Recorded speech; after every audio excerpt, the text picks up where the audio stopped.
I got involved in the XWF for a lot of reasons. It was very close to where I live. It looked like it would be a very convenient way to stay involved in the wrestling business. Several of my friends were running the company. They were very excited and they had some great ideas. And I just thought and I believed that this would make it to the top of the wrestling world, this XWF program. If everything would have been in place and the financial backing would have held up, they would still be up and running. But times changed and so did business.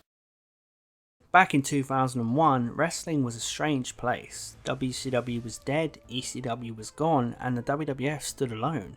But in the shadows of that vacuum, a few dreamers thought to themselves, maybe we can build something new. Enter the XWF, a promotion that looked like it might just be wrestling's next big thing, but instead it ended up becoming a ghost, now a lost relic of pro wrestling. This is the story of the XWF, not just its history, but its heart, its flaws, and the lost legacy of what might have been. This is truly one of the great all-family entertainment theme parks in the entire world. Hi everybody, I'm Mean Gene Okerlund, and welcome to the Universal Arena, the red carpet, and the XWF. A lot of speculation about the unveiling of this great organization, but this is our inaugural flight tonight, right here. And by the way, we're going to be talking throughout the course of the program with some of the top international stars from throughout the world. So come along and enjoy the excitement and fun of the XWF. The idea of the XWF came about when Kevin Harrington pitched the idea of replacing World Championship Wrestling, which had just been purchased by the WWF. The very fate of WCW is in my hands. He suggested this plan to several wrestling superstars at the time, including Hulk Hogan, Jimmy Hart, the Nasty Boys, and Greg Valentine. These conversations led to the Excitement Wrestling Federation. Love that name. No, I really do. Coming together, and Jimmy Hart being installed as the president of the company. The initial XWF tapings were conducted in November 2001 at Universal Studios in Orlando, Florida, in the soundstage that used to be the home for the WCW Worldwide Wrestling tapings, and later the home for, yes, TNA Wrestling's TV tapings for Impact. Former WCW play-by-play legend Tony Schiavone and former WWF color commentator Jerry the King Lawler were brought in to call the matches. Familiar WWF and WCW legend Mean Gene Okerlund was brought in to be the trademark interviewer, and the roster included veteran legends such as Greg Valentine, Curt Hennig, the Nasty Boys, and yes, Hulk Hogan. These were combined with WCW stars such as Buff Bagwell, Vampiro, as well as young hungry talent like AJ Styles, Christopher Daniels, and tough enough contestant and later WWE interviewer Josh Matthews. There are also new stars such as Hale, managed by Jimmy Hart. Wrestlers like Dresden and the Shane twins were also unveiled to hopefully be XWF homegrown talent. Now it's funny, if you watch those old XWF tapes now, something surprising comes through. Everyone does look genuinely happy to be there. There's a spark, a joy. Jerry Lawler and Tony Schiavone, two men who once sat on opposite sides of the Monday Night Wars, were now sitting there vibing, having fun. It felt weirdly fresh. The arena setup was striking too, red, yellow and black, bold and new. It didn't feel cheap like early TNA. The set actually looked clean, the lighting was sharp, and for a brand new promotion, that was impressive. There was a sense of excitement, hence the Excitement Wrestling Federation, and possibility. And yet beneath all that energy, there was a strange lack of direction. The intent was apparently to create a PG style of wrestling that was similar to what WCW presented before the NWO was formed. And whether the wrestling world needed that in 2001, we will never know, but the approach just seemed a bit outdated. And let's be honest, the wrestling itself wasn't great.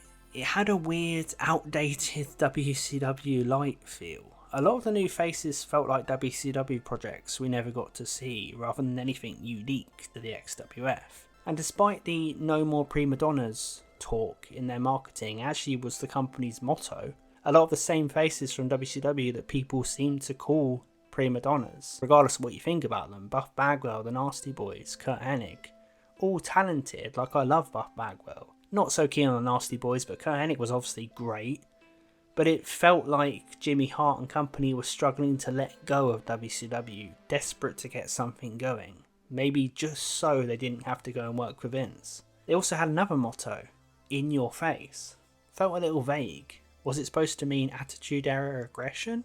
A stiffer style? A harder edge? I have absolutely no idea what's going on. It was hard to tell because obviously the goal was family friendly, so the identity was completely up in the air. And all the while, it was clear the promotion was being quietly built around one man, Hulk Hogan. So what you gonna do when Hulk Hogan and the XWF run wild on you? Hulk Hogan wrestling at the XWF tapings should have been a huge deal, and in a way it was. The crowd popped, he beat Kurt Hennig in an okay match, but something was off. Hogan just completely dwarfed the rest of the roster.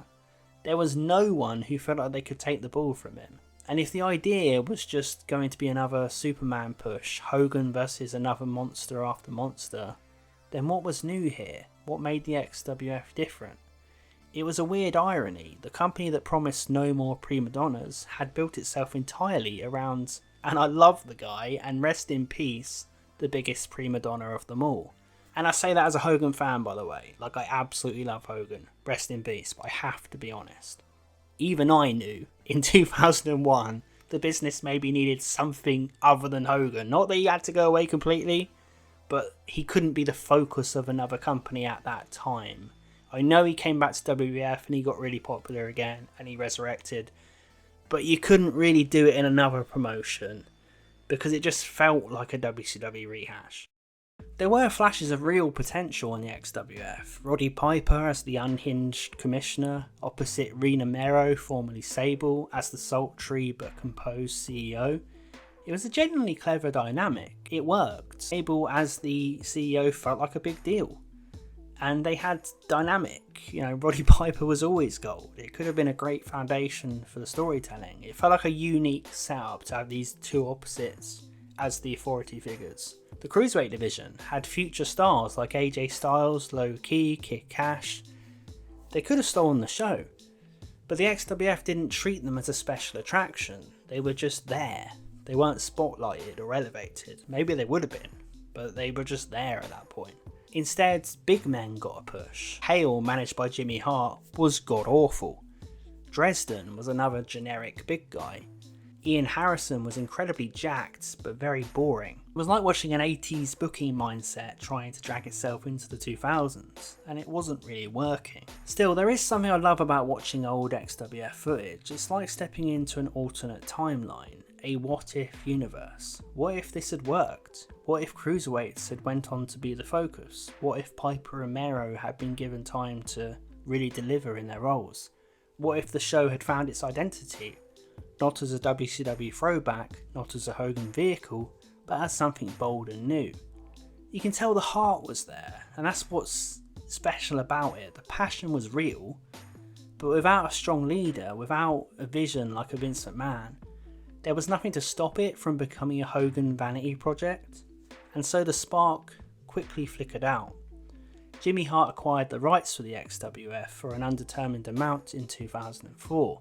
In September of that year, the idea of bringing a special television series about the XWF to the Wrestling Channel, and likely other channels, was explored by Hart. In July of 2005, the XWF released a free DVD series called In Your Face, The Lost Episodes of the XWF. And I actually own that DVD, and this is what's inspired my strange affection for the XWF. The series was hosted by Jimmy Hart and Brian Knobbs, and it had interviews with Hulk Hogan, and despite it now being on YouTube, I felt like when I owned the DVD it was like a unique gateway into a lost wrestling timeline.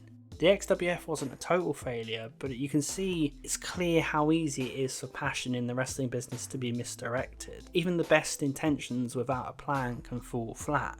Maybe the truth is the XWF was never really built to last, not because it didn't have the talent, but because it never truly knew what it wanted to be. Jimmy Hart, Brian Knobbs, Greg Valentine, Piper, they still had gas in the tank, but no road left to drive. Maybe what they really wanted deep down, and they'll probably admit it, if you talk to him about it, wasn't to start something new, but to just not work for Vince. That lingering defiance was in the DNA of the whole thing, that kind of energy. Let's show them we can still matter. It can fuel a launch, but it can't sustain a vision. And in that way, it wasn't the start of a new revolution, but it was the last echo of a fallen empire.